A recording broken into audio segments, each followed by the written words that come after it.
मुझे एक लाल दे दे, मुझे एक लाल दे दे। मगर मैं उसको खाली लौटा दी, खाली लौटा दी थी।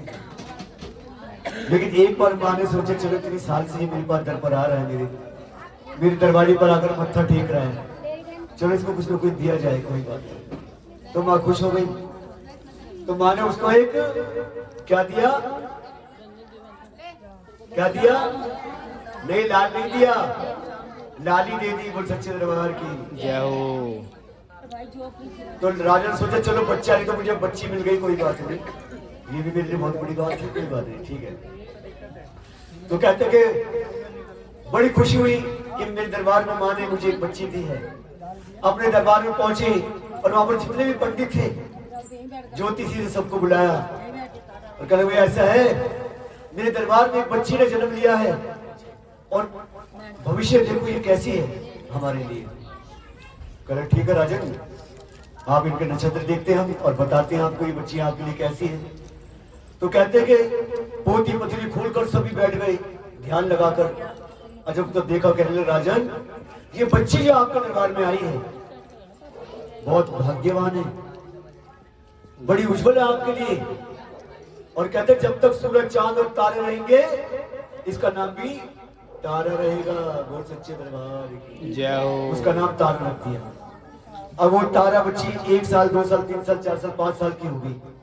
5 साल के बाद राजा के दरबार में एक बच्ची और हो गई। वो राजा कहता था महारानी जब मैं आपके पास आता तो एक भी नहीं मिलता था मुझे, अब तो आपने मेहर कर दी मेरे ऊपर, चलो आपने मुझे एक बच्ची और दे दी, कोई बात नहीं, इसका भी भविष्य देखते हैं। फिर अपने महलों में आ गए, कभी देखो मेरे दरबार में एक बच्ची और आई है, उसका भी देखो भविष्य कैसी है। पहले आपने मेरी बड़ी कन्या का भविष्य देखा, उसका नाम तारा रख दिया, इसका नाम भी रखो। ठीक है राजन। पोते पते खोल कर जब ध्यान लगाया तो सबकी गर्दन नीचे को झुक गई, पता नहीं क्या क्या बातें करने लगे। कि राजन, राजा कहने लगा बताओ बताओ क्या बात है, मुझे बताओ।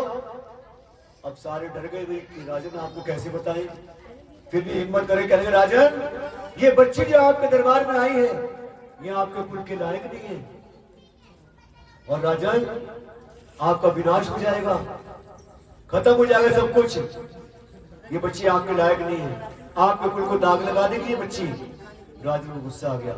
राजा ने कहा इससे अच्छा मेरे कुल को दाग लगाए, मैं इस बच्ची को ही मार देता हूँ। ऋषि मुनि कहने लगे नहीं राजन नहीं, आप इसको मारे हो तो आपको और महापाप लगेगा। ऐसा है हम आपको उपाय बताते हैं।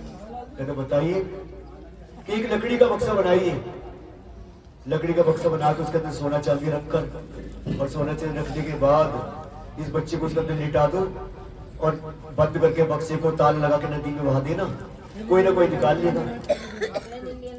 करेगी तो बड़ी अच्छी बात है, चलो ऐसे ही करते हैं। तो राजा ने एक लकड़ी का बक्सा बनाया, लकड़ी का जब बक्सा बनाया तो उसके अंदर उसके हिस्से का बच्चे के सोना चांदी रखकर और सोना चांदी रखने के बाद बच्चे को बंद करके नदी में प्रवाहित करने के लिए ले जा रहा था। लेकिन उसके दिमाग में बात आई राजा की कि ये दोनों बच्चे जो मेरे दरबार में आई है कोई ना कोई तो कारण है कि एक तो इतने अच्छे नक्षत्र लेकर आई है और दूसरी इतने बेकार ऐसे नक्षत्र लेकर आई है कि मेरा वंश खत्म होने को जा रहा है। तो रुक गया राजा को थोड़ी देर के लिए, कहना रुको। सारे ऋषि कहने बोलिए महाराज क्या आप बता सकते हैं ये दोनों जो बच्चे आए मेरे दरबार में, 2 कन्याएं आई है, एक तो इतने अच्छे नक्षत्र लेकर आई है और दूसरी जो मेरे विनाश के लिए आई है, क्या कारण है? राजा हम तो आपको बताने वाले थे, लेकिन अगर ऐसी बात है तो आप बता देते। पहले बताइए क्या बात है?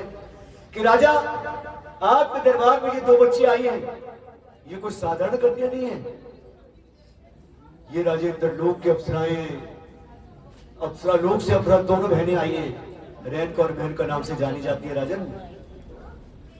तो कहते राजन अब आपको बताते कि दोनों बहनें कौन है आई है।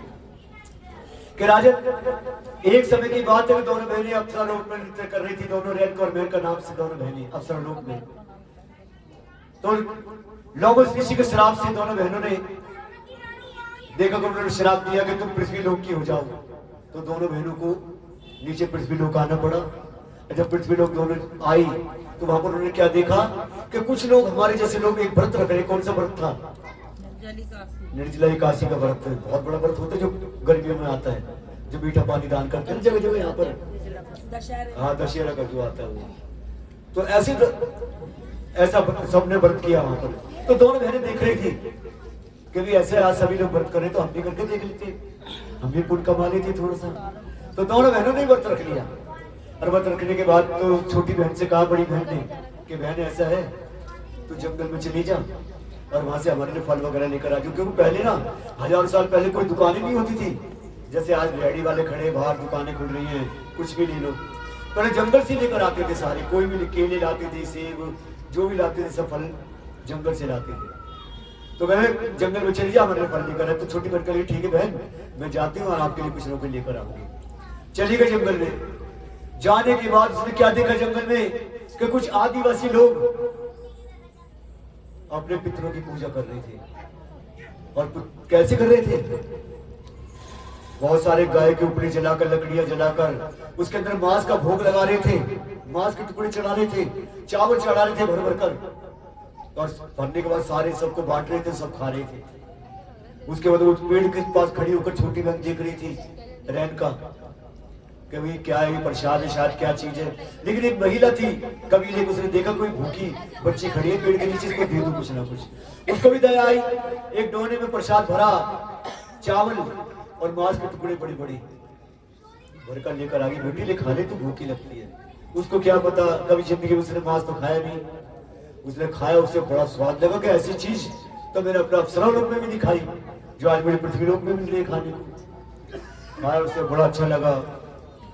तो बड़ा पेट भरकर जब उसने खाया, खाने के बाद बहन की याद आई तो जंगल में से जो भी मिला तोड़ ताड़ के प्रसाद जो भी लेकर आई, आ गई बहन के पास आ गई कि ले बहन अपना व्रत खोल ले। कल तू क्या अपने से फल लेकर आई है, तू क्या खाएगी? कह रहे बहन मेरा पेट भरा हुआ है। मैं जंगल में गई थी तो वहां पर मैंने देखा कि कुछ आदिवासी लोग पूजा कर रहे थे और वहां पर मुझे मांस के टुकड़े चावल दिए, मुझे बड़ा अच्छा लगा, मैंने पेट भरकर खाया। बस इतनी सी बात उसने कही। उसके बाद तो इतनी जोर से गुस्सा आया बड़ी बहन को, अरे नीचे पाप ने कुलक्षणी, ये तूने क्या कर दिया? अरे एकादशी के दिन आज तूने मांस खाया है, चावल खाए हैं, और एकादशी के दिन अगर कोई चावल नहीं खाता है ना, वो चावल नहीं खाता, क्या खाता है? कीड़े खाता है, ये हकीकत है। और तूने तो मांस खाता है, और जब मांस खाता है एकादशी के दिन, वो कहां जाता है? जहरीले जीवों में जन्म लेता है। सांप, बिच्छू, केकड़ा, ये सारी चीजें जहरीली होती है ना, उन चीजों में छिपकली, उन चीजों में जन्म लेता है। अब देख लो कितनी बड़ी बात है। ये ग्रंथ कहते हैं हमारी, हम नहीं कहते ये। और कहते कि तूने भी मांस खाया है एकादशी के दिन और मैं तुझे श्राप देती हूँ, तो अगले जन्म में कोड़कली बनेगी, एक छिपकली बनेगी और कीड़े मकोड़े खाकर मुझे असर करेगी। ऐसी मेरा जीवन कटेगा। बोल सच्चे दरबार जय हो। वो भी रोने लगी बहन, अरे बहन तो आपने मुझे कैसे श्राप दे दिया? नहीं नहीं ऐसे नहीं हो सकता, मुझे ऐसे तो बता दो, मेरा उद्धार कैसे होगा? फिर भी कहने का चलो तो मेरी बहन है, मैं तुझे बता देती हूँ। कह रहा अगले जन्म में तू ऋषि मुनियों की जान बचाएगी अपनी जान देकर, तो तेरा उद्धार हो जाएगा। बोल सच्चे दरबार जय हो। तो अगला जन्म आया। जब अगला जन्म में क्या देखा कि जब वो एक छिपकली बनी, कहां पर बनी? पेड़ के ऊपर बैठ छिपकली जन्म लिया। और नीचे कहा था? गोरखनाथ जी का आश्रम था, नीचे प्रसाद बनता था भंडारे का, लकड़ियां वहां पर जलती थी, प्रसाद बनता था, झूठन को खाती वो छिपकली और फिर चली जाती थी। लेकिन वो कीड़े मकोड़े नहीं खाती थी। तो एक ऋषि मुनि थे कीर्तिमान जी, चिमटा लेकर और अपना कमंडल लेकर पानी भरकर तपस्या कर रहे थे। कपिला नाम की एक गाय थी, पानी ढूंढ रही थी। देखा पानी पड़ा हुआ कमंडल में, जैसे पानी पीने के लिए मुंह को डाला तो पानी उछलकर कीर्तिमान जी को पुर गिरा, उसकी आंखें खुल गई। कहता मेरी तपस्या भंग कर दी इस गाय ने। चिमटा निकाला, गाय को जोर जोर से मारना शुरू कर दिया। अब गाय बेचारी डर गई, गाय भागती भागती आश्रम में घुस गई। वो भी मारता मारता आश्रम में घुस गया ऋषि मुनि कीर्तिमान जी। सारे ऋषि मुनि बाहर आ गए, कीर्तिमान को पकड़ा और पकड़ने के बाद उसको बहुत मारा। गोरखनाथ जी आ गए, भाई क्या बात है क्या बात है? अरे गुरु जी ये आपका शागिर्द जी कीर्तिमान, इसने गाय को मारा। हिंदू धर्म में गाय की पूजा करती है। कहते गोरखनाथ जी ने धक्का देकर भाग कर दिया, नीच आज तूने गाय पर अत्याचार किया है, ये माफ नहीं करेंगे तुझे, निकल हमारे आश्रम से यहाँ से। तो कहते हैं कि इतने विद्वान थे, हजारों साल तपस्या करी थी कीर्तिमान ने, चाहते ना अपने एक या आवाज से सबको भस्म कर देते, वो लेकिन नहीं करा। वो चले गए मार खा के भी, करे एक दिन ऐसा आएगा कि सबको जान से मार डालूंगा, मगर मन में भावना लेके चलेगा दिल के अंदर, आएगा समय आएगा, कहता ऐसी भावना लेकर चले गए। उसके बाद सारे सब जो गाय को पकड़ा, गाय को बांध दिया और बांधी का गाय की सेवा की, और जब गाय अच्छी हो गई तो सारी गायों का दूध निकाल कर पूर्णमासी के दिन कल कोई कल ऐसा करो, कल पूर्णमासी कल हम भंडारा करेंगे आश्रम में और सबको न्योता दे दो।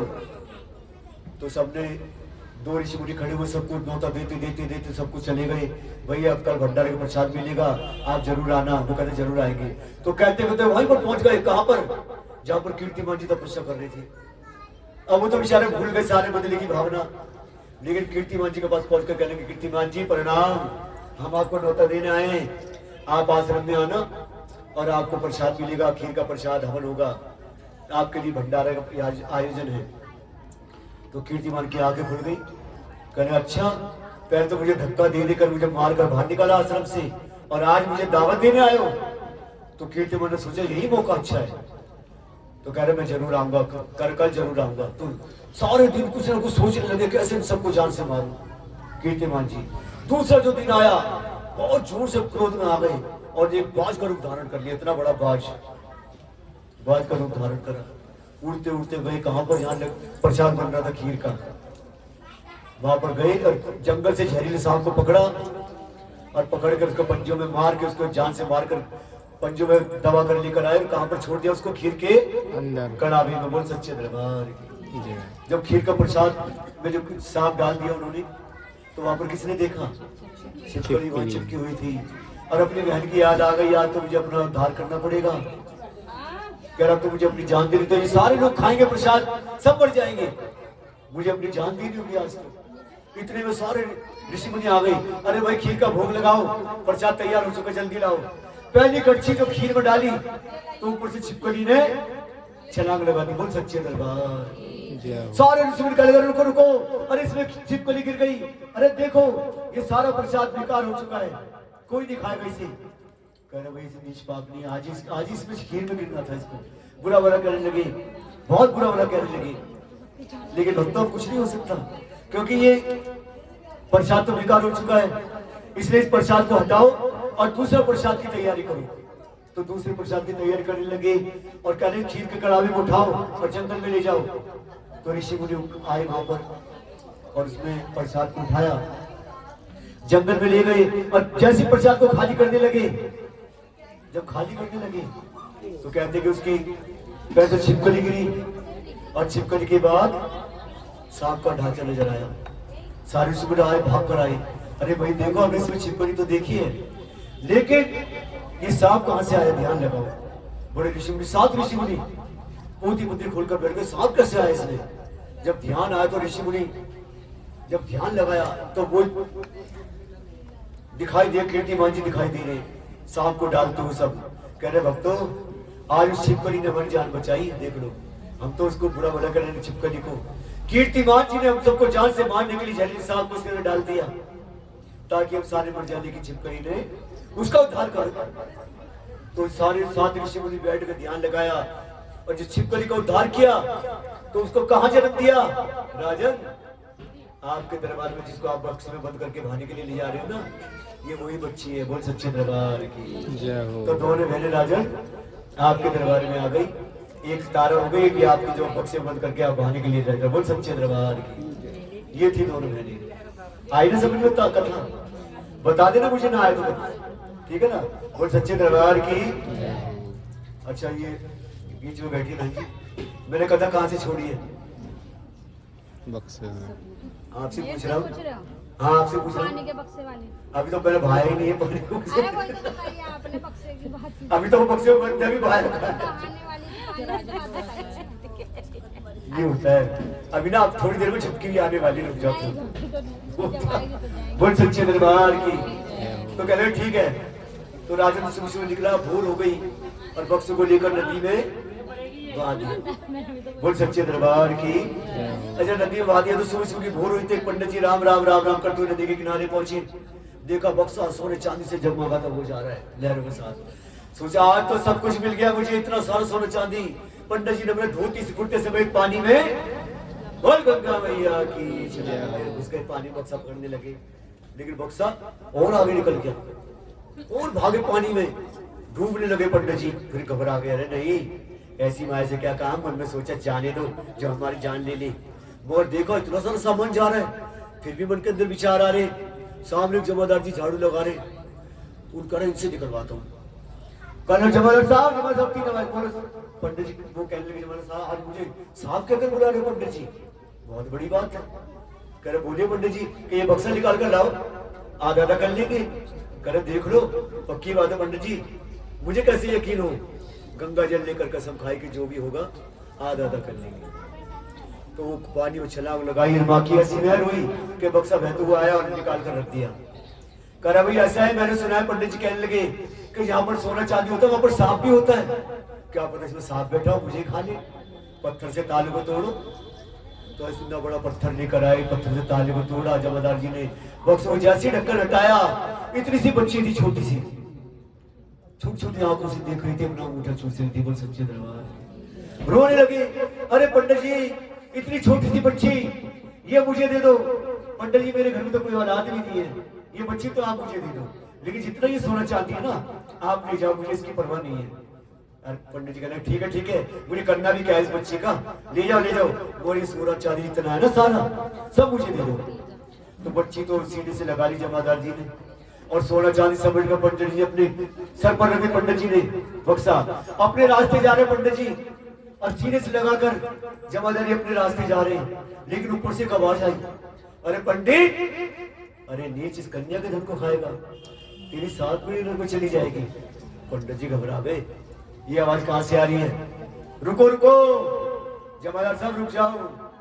करे क्या बात है पंडित जी। कहीं बच्चा तो आप ले जा रहे ना, ले जाइए, लेकिन जितना भी ये सोना चांदी है जब बच्ची बड़ी होगी, आप जब इसकी परवरिश करेंगे, जब इसकी शादी होगी, तो ये जितना सोना चांदी इसको कन्यादान में दे देना।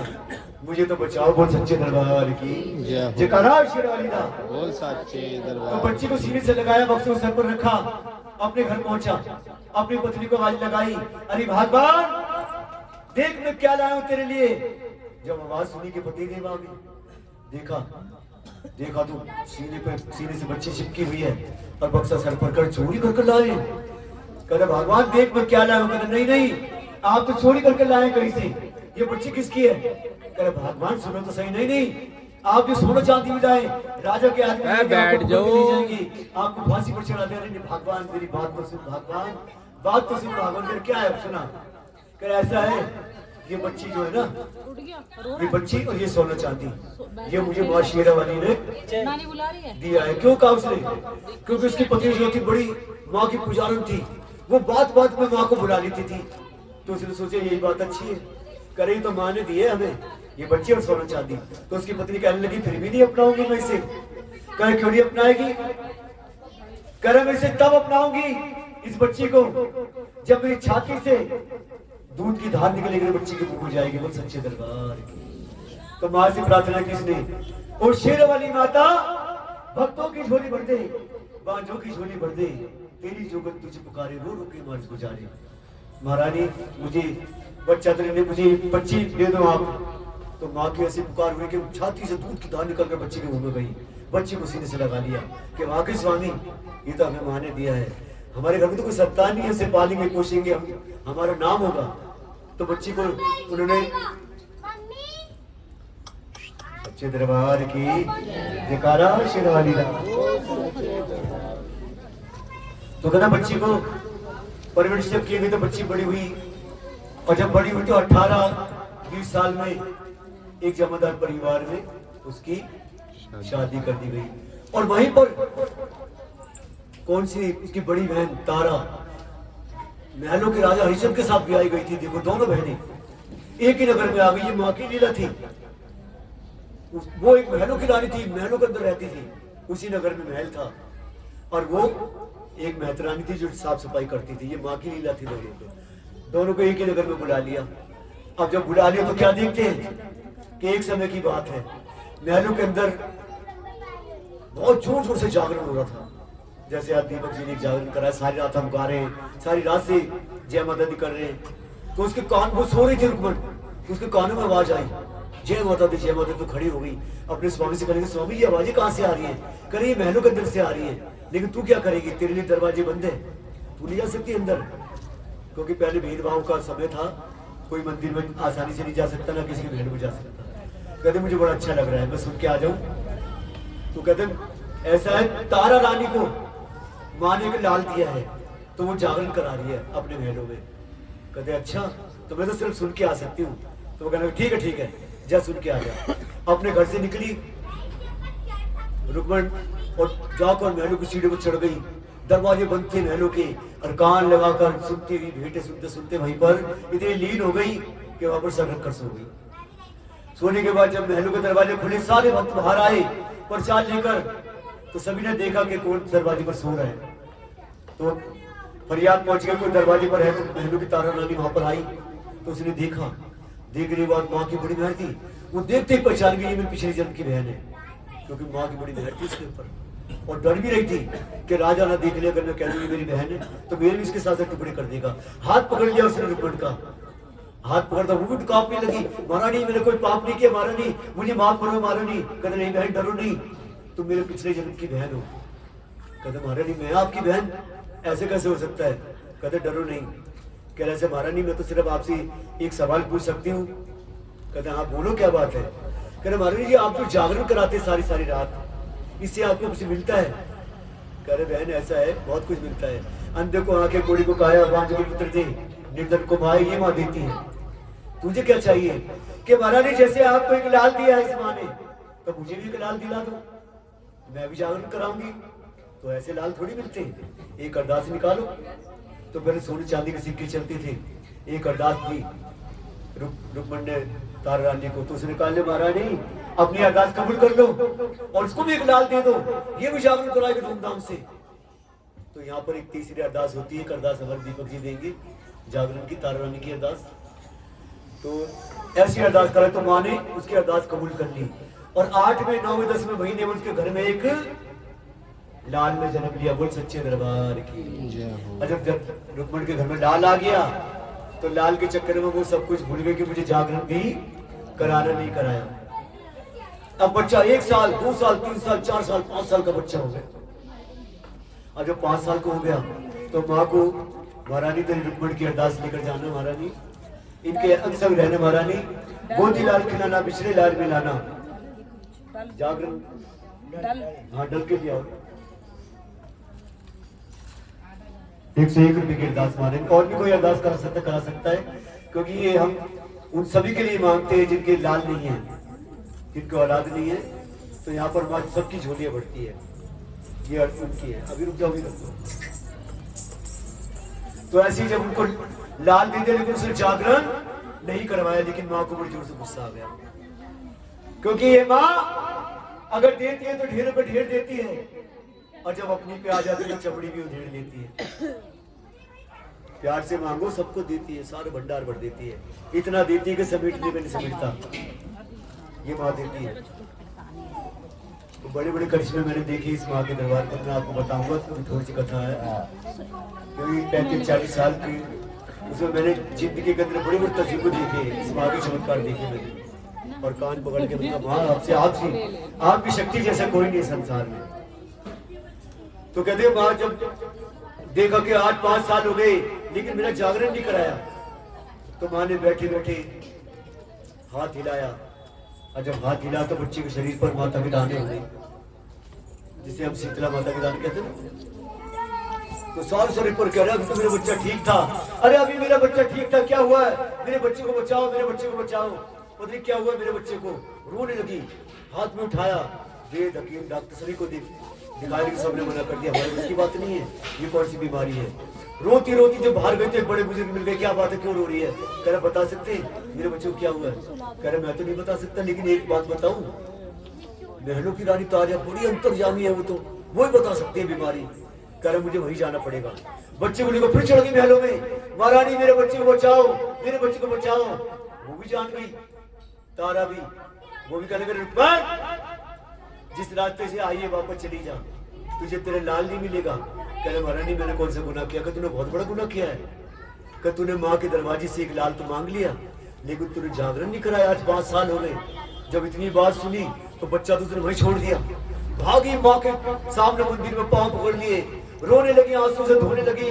अरे माँ, पूत का पूत होते हैं और माता को माता नहीं होती। महारानी मेरा बच्चा दे तो मैं धूमधाम से जागरण कराऊंगा तुम्हारा। कह रहे पक्की बात है? कह रहे बिल्कुल।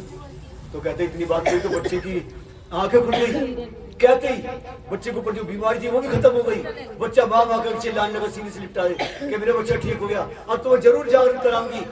तो महारानी ये तो बता दो कि जागरण कैसे होते हैं? ठीक है रुक्मन, पीले पीले चावल करके माँ के नाम के डल बना ले और सबको चावल बांट दे। आज से हजारों साल पहले ये चावल बांटे जाते थे, कोई पैसा नहीं लिया जाता था, ना तो कोई साउंड होता था, ना लाइट, ना टेंट, ना ये माइक होते थे। माँ काली की जोत जगाते डमरू बजाकर बकरे की बलि दी जाती थी। पुरानी प्राचीन समय की बात बता रहा हूँ, ऐसा कुछ नहीं था वहाँ। लेकिन दल की परंपरा आज भी है, आज भी हम डल लेते हैं। महारानी के जागरण आज हम दीपक जी ने अभी अपनी चालू करके जो डल दिए वो हमारे पास है। डल को नमस्कार करेंगे तो डल बनाई जागरण के लाओ डल, सब नमस्कार करेंगे डल को। ये महारानी का सबसे बड़ा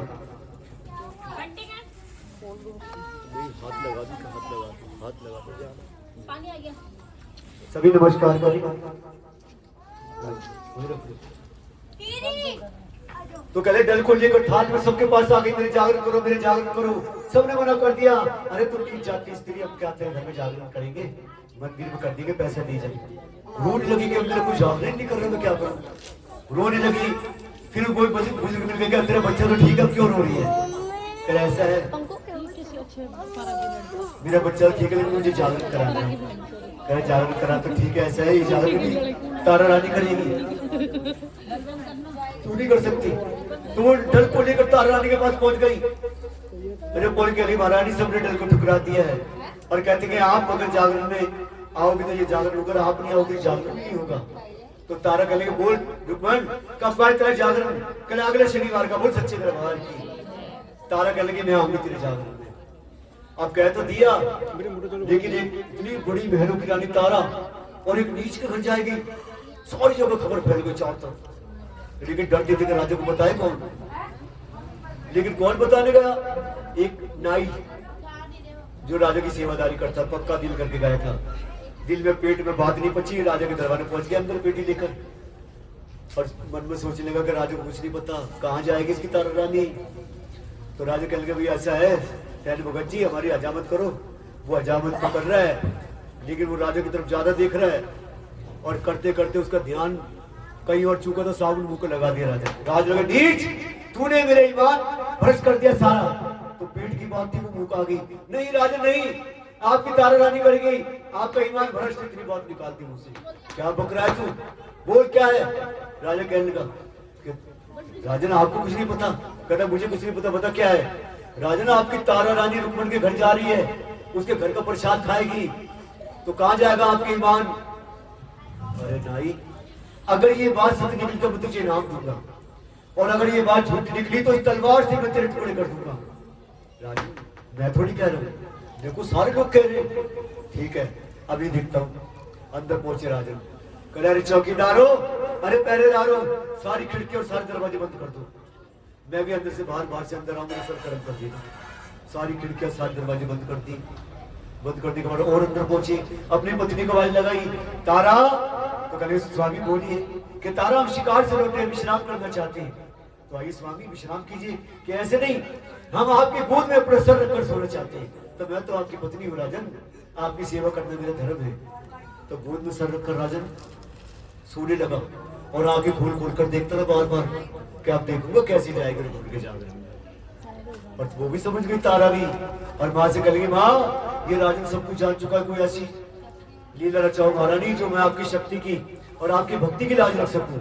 तो माँ भी पीछे हटने वाली नहीं थी, इतनी जोर से महलों के अंदर एक हवा का झोंका आया, महलों को रोशनदान अपने आप खुल गई, ठंडी ठंडी हवा चलने लगी, छोटी छोटी बूंदे गिरने लगी राजा के ऊपर। राजा गहरी नींद में सो गया। पाँव को निकाला और निकालने के बाद माँ ने वहां पर एक सांप लटका दिया रस्सी की जगह। रोशनदान उसको पकड़कर, हमारी जय देवा जय देवा जय देवा जय देवा कर, तू कहां जा रही है? जंगल के रास्ते जा रही है रुक्मणी के घर पर जागरण में। लेकिन रास्ते में चोर डाकू लूटने खड़े हुए लूटने के लिए कि भाई एक ही रास्ता जंगल का और इसी रास्ते से आएगी तारा, हम उसे लूटेंगे, मालो मार हो जाएंगे। भाई देखना, छोड़ना मत बिल्कुल भी। तो वहां तैयारी कर रहे सारे लूटने के लिए। जब रास्ते में जा रही तो सब बात करेंगे ये इसी रास्ते से आएगी। तो कहते चोर कहने लगे ऐसा देखो सामने छप छप की आवाज आ रही है, शायद तारा आ रही है। और जैसी तारा आगे वो तो चोर ने हमला कर दिया, कर रुक जाओ। तारा कहने लगा किसी ने मुझे हाथ लगाया तो तुम सारे के सारे अंधे हो जाओगे। लेकिन फिर भी नहीं माने और जोर से पकड़ने लगे, सबके सब अंधे हो गए। छीन झपट में उसके पाँव के हाथ के कंगन और हीर से जड़ा हुआ पल्लू नीचे गिर पड़ा। जैसे उठाने भागते अंधे हो जाते और तारा तो निकल गई और पीछे देखते तो दिखाई नहीं लगता। तो घबरा गए सारे, भाई ये तो कोई देवी है, जाने दो, हमारे बस की बात नहीं है। निकल गई। अब आंखें खुल गई किसकी? राजा हरिश्चंद्र की महलों में आंखें खुल गई तो तारा तारा के चिल्ला रहा है। उसने भी देखा तारा नहीं है। राजा ने भी अपने भेष को बदला, एक तलवार को लगा के और उसी सर को पकड़कर जंगल के रास्ते पहुंचा तो जाते जाते वही चोर खड़े हुए आपस में बातें कर रहे हैं। राजा पहचान गए सारे चोर खड़े। राजा उनके पास पहुंचा, भाई ऐसा है आपने किसी को देखा है? भाई हम भी लूटने आए थे तारा को, आप भी लूटने आए हो शायद। तो ऐसा है भाई, नहीं लूट सकोगे। ये सामने देखो हिस्से जड़ा हुआ पल्लू पड़े, कंगन पड़े, हम उठाते तो अंधे हो जाते, आप उठा लो। तो राजा ने जैसे आगे बढ़ते दोनों चीजें उठा ली। पीछे छूट करने को भी हमें तो उठाते अंधे हो जाते। एक पीछे से किसी ने कह दिया भाई मानो ना मानो ये तो राजा लगता है, ये तो राजा नहीं। वो इतनी सी बात हुई, कहती वो बड़ी जोर से भागे सारे के सारे। पीछे मुंह करके देखा राजा ने, रुक जाओ, मुझे इतना बता दो कि मेरी तारा रानी कहाँ है। भागते भागते चोर कहने लगे राजन आपकी तारा रानी पाँव के निशान देखते जाइए, आपको तारा रानी मिल जाएगी। वो सच्चे दरबार की राजन पाँव के निशान देखते थे, कहां पर पहुंचा? एक कबीले में पहुंचा। और कबीले में क्या देखा कि एक कुटिया के अंदर रुक्मणी एक जोत जला रही है, बकरी को ढिला धुलाकर उसकी बलि चढ़ाई गई। और बलि चढ़ाने के बाद उसका प्रसाद बनाया गया, माँ काली की जोत जगाई गई और सारे वहां पर बैठकर भेंटे गा रहे जोर जोर से। और भेंटे गाने के बाद आरती हो रही है। आरती जब औरतों की राजा ने एक छोटा सा रोशनदान उसके अंदर देखा तो सभी प्रसाद ले रहे हैं। और तारा रानी भी प्रसाद ले रही है अपनी गोद में। कौन सा प्रसाद? मांस का प्रसाद, कड़ी चावल मांस के टुकड़े तो अपनी गोद के अंदर भरा रही। तो राजा को गुस्सा आ गया, तारा तू रानी नहीं है, तू तो डायन है, चुपके खाती है प्रसाद जाकर मांस का, और तू बाहर को आ जाए तलवार से टुकड़े कर दूंगा। तो जैसे वो तलवार लेकर दरवाजे के पास खड़ा हो गया तो जैसे आएगा उसको छोड़ूंगा नहीं इसको। सारे लोग प्रसाद लेकर जब बाहर आई तो प्रसाद लेकर अपने पल्लू में लेकर आई तारा। तो इतनी जोर से पहले तारा को पल्लू को झपटा। जब पल्लू को झपटा कर दिखा मुझे इसमें क्या है। जब उसने दिखाया तो उसके अंदर क्या देखा? काजू बादाम किशमिश मेवा मखानी दूध सब बदल गया।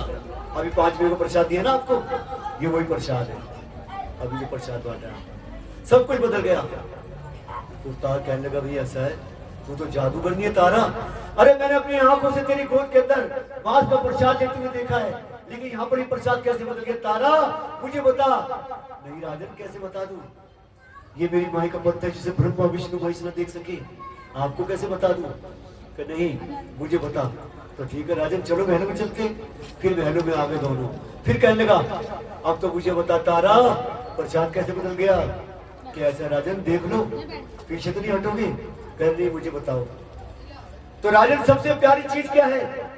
तो सबसे प्यारी चीज मेरे घुड़साल में जो घोड़ा खड़ा ना, नीला नीला घोड़ा मेरा, वो सबसे प्यारा है, तो उसको लेकर आ जाओ।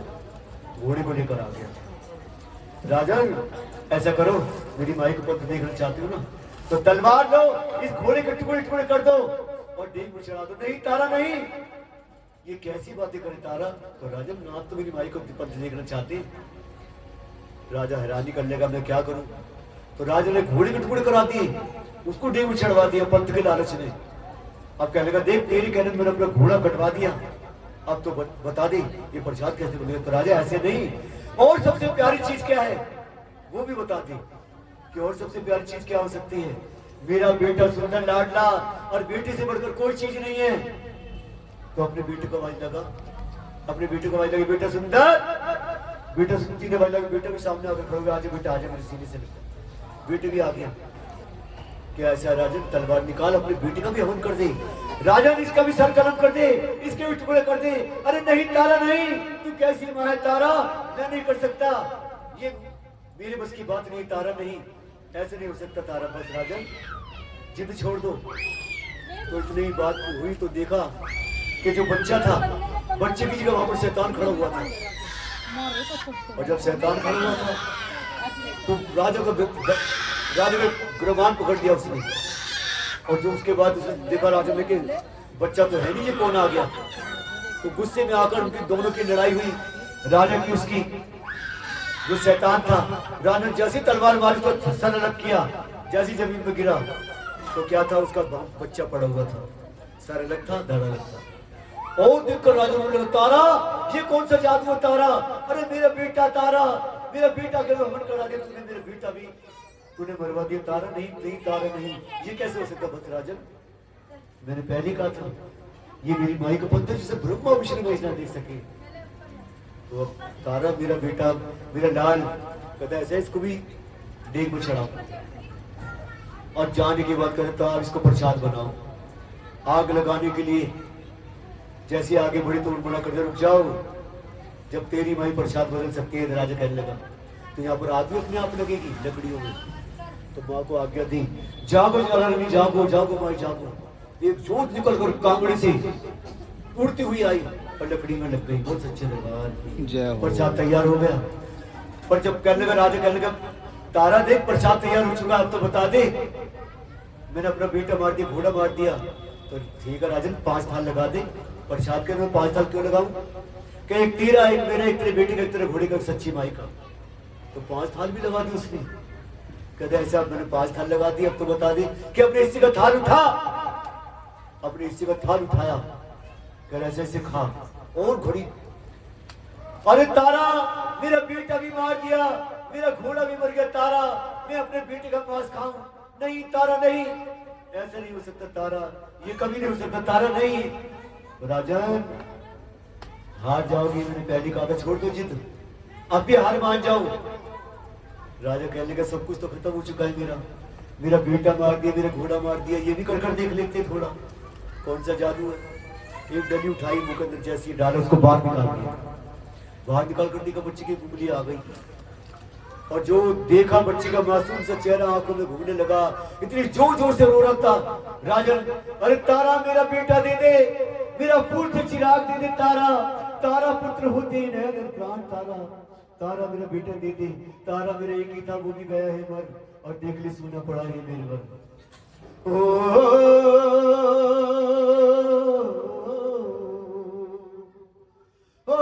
तारा मुझे बेटे भी योग न भाए, रानी मुझे पुत्र भी योग न भाए। तारा मेरा लाल दे दे, मेरा बेटा दे दे तारा, मेरा फूल से चिराग दे दे तारा। अरे तारा पुत्र होते उसका नाम तारा, पुत्र होते नैन प्राण तारा, मेरे एक ही था वो भी गया है मर, और देख ले सुना पड़ा है मेरा घर तारा, मेरा बेटा दे दे तारा मुझे बेटे भी योग न भाए। राजन रोने से कुछ नहीं मिलेगा, ये मांस का थाल उठा, चला जा घुड़साल के अंदर। घुड़साल के अंदर गया तो क्या देखा उसने, उसका घोड़ा बिल्कुल वहां पर जीवित खड़ा हुआ था। बोल सच्चे दरबार की करा, मेरा घोड़ा जिंदा हो गया। और जो प्रसाद लेकर लोग छोड़ने बन गए, अरे प्रसाद भी बदल गया। अगर मेरा घोड़ा जिंदा हो सकता है तो मेरे लाल भी जिंदा हो सकता है। सब कुछ भूल गया, भागता हुआ आया, तारा तारा मेरा घोड़ा जिंदा हो गया, तारा मेरा लाल भी हो सकता है, तारा तो मेरे लाल दे दे तारा। तो राजन मैंने कब मना किया है, लगा अपने बेटों का आवाज लगा, अपने बेटों का आवाज लगा, बेटा सुंदर, बेटा सुंदर 3 आवाज में तो बेटा भी सामने आकर खड़ा हो गया। आजा बेटे आजा, मेरे सीने से लग जा। तो बेटा कहता नहीं, आप मेरे पिताजी नहीं है, मरने के बाद सब रिश्ते खत्म हो जाते हैं, ना किसी का बाप, ना किसी के माई, ना किसी का भाई, ना किसी का मामा, ना किसी की मामी, ना किसी के चाचा, ना किसी की चाची, ना किसी के दादा, ना किसी की दादी, सब खत्म हो जाते हैं मरने के बाद रिश्ते। तो ऐसा है वो कहने लगा तारा, ये मेरे बेटे ने मुझे पहचान से इनकार कर दिया, क्या बात है? तारा समझ गई, जल की छींटें ली, बच्चे के मुंह पर मारी, बच्चे की यादाश्त वापस आई। बच्चा पिताजी का तो सीने से पिट गया कि बेटे तुझे मुझे पहचान से इनकार क्यों कर दिया? तो कहने लगा पिताजी, आपने जो पहली आवाज मारी तो मैं शेरावाली की गोद में बैठा हुआ था, वो मुझे छोड़कर चली गई। आपने जो दूसरी आवाज मारी तो माँ की सखिया मुझे झूला झूला रही थी, वो भी मुझे छोड़कर चली गई। और आपने जो तीसरी आवाज मारी तो मैं स्वर्ग लोक में था, स्वर्ग लोक से सीधा मृतलोक में आ गया। बोल सच्चे दरबार की। राजन ने भी वो को दिया दे तारा, वाकई तेरी मां शक्ति, लेकिन ऐसा शक्ति को मुझे दर्शन तो करा दे, मैं तो आज तो उसका रूप भी नहीं देखा। तो देख लो राजन, आओ तुम्हें माँ के दर्शन कराती हूँ। अपने महलों को हरे हरे गोबर अपना लेप की माँ की झूठ जगाई और कहने लगी तारा कहने लगी माँ, आज आपको आना होगा और राजा को दर्शन देने होंगे। जब इतना ही कहा, इतना बड़े शेर पर सवार होकर आ गई माता, खड़ी हो गई वहां पर। राजा डर गया, ये कौन सा रूप है, मैंने तो आज तक देखा नहीं ऐसा। चरणों में लेट गया, महारानी मुझे माफ करो, महारानी मुझे माफ करो, मैं तो बुरा भला कह दिया आपको उल्टा सीधा कर। नहीं राजा, घबराओ नहीं, ये सब लीला मेरी है। और ऐसा राजन, धन्य तेरी पत्नी तारा, धन्य तेरा बेटा सुंदर, और धन्य तू। और तारा, कहाँ है तेरी बहन? कौन? रुक्मन, जो हर बार तुझसे मिलती और बिछड़ती है, बुला उसे। तो उसको बुलाया गया, तो बुलाने के बाद जब आई तो कहने लगे ऐसा तारा रुक्मन, मैं तुम दोनों बहन को आशीर्वाद देती हूँ कि जागरण में जब तक तारा रानी कथा नहीं होगी, तारा रानी की महिमा नहीं होगी, कथा नहीं होगी, वो जागरण संपूर्ण नहीं होगा। बहुत सच्चे दरबार। और इतना कहा, उसके बाद माता वहां से अंतर ध्यान हो गई। बहुत सच्चे दरबार की। और राजा ने भी अपने मैल चौवर सब छोड़ दी, और छोड़ दिए तो वो माँ की भक्ति में चला गया, माँ के सच्चे दरबार ऊंचे ऊंचे पहाड़ों पे, और माँ की सेवा करने लगा। तो माँ, राजा ने सब कुछ पाया माँ के दरवाजे से। तो बड़े बड़े चमत्कार से माँ के दरवाजे पर होते हैं, आप देख रहे हैं। आप ज्वारे से दरबार जाते हैं ना, हजारों साल से ऐसी जोत चल रही है। पहले आज से कितने वर्ष पहले लोग अमेरिका से आए, जापान से आए, और इसको खोद कर देखा कि अभी यहाँ पर ना पेट्रोल मिल सकता है, मिट्टी का तेल मिल सकता है। तो सब कुछ होगा, इसलिए जोत ऊपर आ रही है। उन्होंने बड़ी कोशिश की अंदर जाकर, लेकिन सब हार गए। हाथ जोड़ लिए, भाई जी तो कोई बहुत बड़ी शक्ति है, हमारे बस की बात नहीं है, बहुत बड़ा इतिहास है। और राजा अकबर 1.25 मन सोने का छत्र लेकर माँ के दरवाजे पर आया। और जब माँ के दरवाजे पर आया तो माने उसके छत्र को क्या कर दिया, ऐसा बना दिया कि पता नहीं उतना तो सोने का ना चांदी का है, और कौन सी, क्यों बना दिया, क्यों बनाया? हाँ जी दीपक जी, आप बताएंगे। हाँ क्या बात है, अहंकार। और अहंकार कैसा, क्या कहा था जाकर वहां पर जाकर के, महारानी इस संसार में मुझ जैसा भक्त कोई नहीं है जो आपके लिए मैं 1.25 मन सोने का छत्र लेकर आया मैं आपके दरवाजे पर। तो ये तो हिंदू धर्म को ठेस लगी ना। एक मुगल सम्राट ये बात कह रहा है। मां कहने के राजन सुन ले, बहुत सारे भगत है मेरे जो मेरी एक आवाज पर गर्दन काट के रख देते हैं। नंदलाल 1 मिनट में मुझे भेंट देता है, अपने शीश की भेंट बलि चढ़ा देता है और रख देता है मेरे आगे सर। झाड़ू भगत 1 मिनट में मुझे सर की बलि दे देता है, और तू तो एक उंगली नहीं काट सकता राजन। ये सोने का छत्र मेरे लिए कुछ नहीं है। तो बड़े बड़े भक्त हुए नंदलाल, भानु भगत, बोल सच्चे दरबार की।